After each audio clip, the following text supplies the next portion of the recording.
right, welcome back, guys. We're just gonna throw a little bit of um, mysis shrimp in the tank, and we can see how quickly and hungry these fish are for this food. I mean, it's intense. I fed them a few pellets. Like, I'll be honest, it's around midday, and my understanding is, you know, gobies should be eating twice a day. But that's the purpose of this video today, guys. I want to get a sense of how often you guys are feeding your inhabitants in your tank to, one, make sure that they're not stressed, right? Because I was reading, right? I was reading, if you go away on vacation and your fish actually, they don't have to eat every day. In the wild, they're not going to eat every day. So when we go on vacation and we're away for 3 days and they don't eat, and you can't have someone stop in to help out and feed your livestock,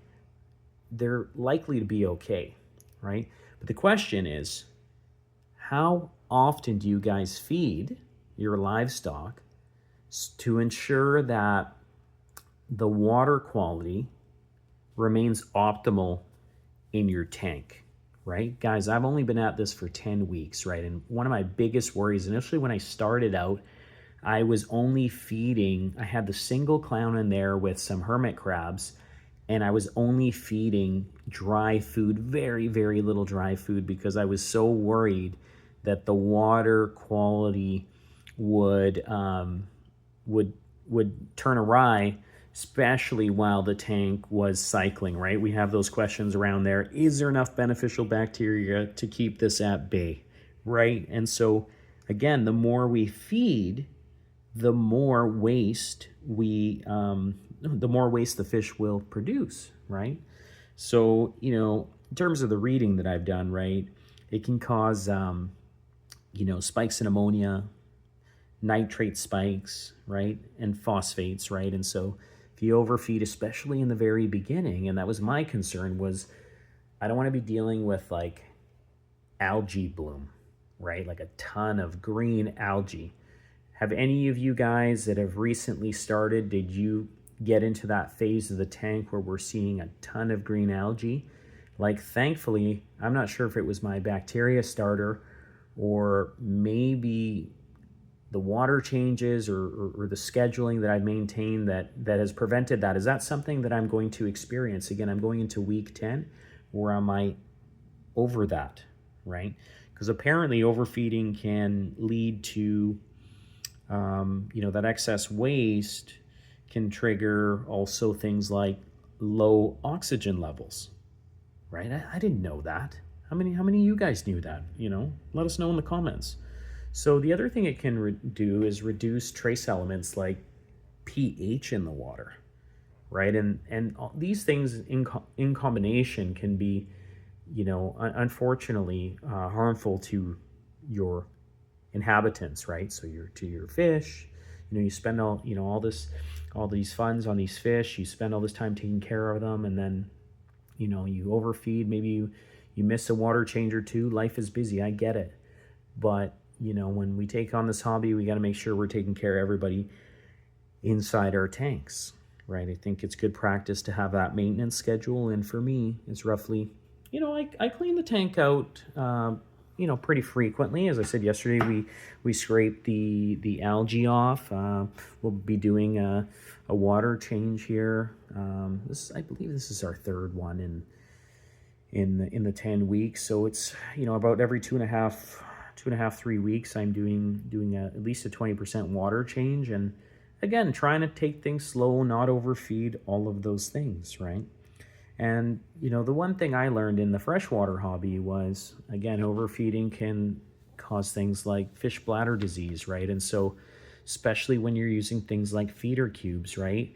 Just like you would have, let's say, a dog, like some breeds of dogs, for example, will they don't have that shut off button. They just keep eating if there's food. And so with our fish, I think if we overfeed, it can be, you guys can correct me if I'm wrong, but they'll continue to eat to a point where they can develop, issues with the bladder, and then you're dealing with that. So Again, like the big thing around overfeeding, right, guys, especially for our newer guys, is we just don't want to mess up our water chemistry, right? So any uneaten food is obviously going to decompose, and that can cause ammonia spikes and ultimately spike nitrate levels, and that will have a negative effect on our livestock. Further to that, you know, algae outbreaks, right? We don't want to be dealing with algae outbreaks if we can avoid them, because these things come from, my understanding is, phosphates and nitrates, and that's the primary cause of algae blooms. So if anyone's experiencing algae blooms, let us know, and how did you manage it? If you could share that, I think that would be helpful to anyone that's watching that might be trying to reduce algae in the tank. I've heard urchins and cleanup crews can help with that, and perhaps there's some other livestock that can help. So if you know of a solution, please share it. Also, there's specific additives, I believe, of course, that can help reduce algae. And the other thing around overfeeding, as we've mentioned, is reduced oxygen in the water. And I think that's important. That's why we have water circulating with our wave makers, air stones temporarily if we're trying to improve water quality. And again, we don't want to overfeed because it causes drastic pH swings. So for a couple of weeks there, I was feeding brine shrimp to our fish twice a day, once in the morning and once in the evening. And my understanding, again, is the goby's got to eat twice a day, but in reality, does it have to, right? If I fed it a few pellets earlier in the day and then I feed it around lunchtime, is he going to be starving at night? I'm sure it's okay if I feed it a little bit, but not go too heavy on the food diet. Of course, he enjoys it. Overall, you know, apparently, like much like humans, I didn't know this, but like overfed fish can develop fatty liver. I had no idea, which ultimately shortens their lifespans, right? And, you know, yeah, as I said, I had no idea. I mean, I have to worry about fatty liver because, you know, my body doesn't process, you know, foods that effectively. So unfortunately for me, I really do have to watch what I eat, so I can fully relate to that. The other thing that overfeeding leads to is actually cloudy water, right? I'm not using any carbon in my water, and thankfully it's clear. But I didn't know that. It actually reduces, it can clog mechanical filters, but also that ultimately reduces water circulation, which can, in effect, cloud your water. So a couple of preventative things that can be done when you're feeding, right, is feed in small amounts, once to two times a day.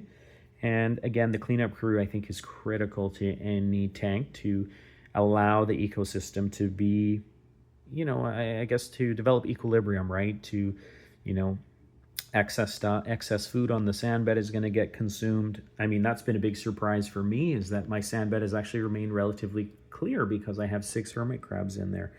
So, you know, cleanup crews can be snails and crabs to help get rid of that waste. And, you know, shrimp obviously can help with that as well. I mean, I have a freshwater tank. We started with 6 shrimp, and I think last we estimated there's probably 60 shrimp in there. I mean, that's a question for you guys. In the saltwater game, if I added, let's say, a few sexy shrimp, will they easily reproduce? Like, more and more, I've been seeing these amazing videos with tiny baby clownfish, and folks actually, you know, having success at reproducing them, right? Obviously, when we pair our clowns, you know, once they pair and are together, like, could they potentially reproduce? Has anyone had that happen in a small nano tank? That would be interesting to hear. But I think, you know, in order for any of those things to happen, we have to have optimal water quality.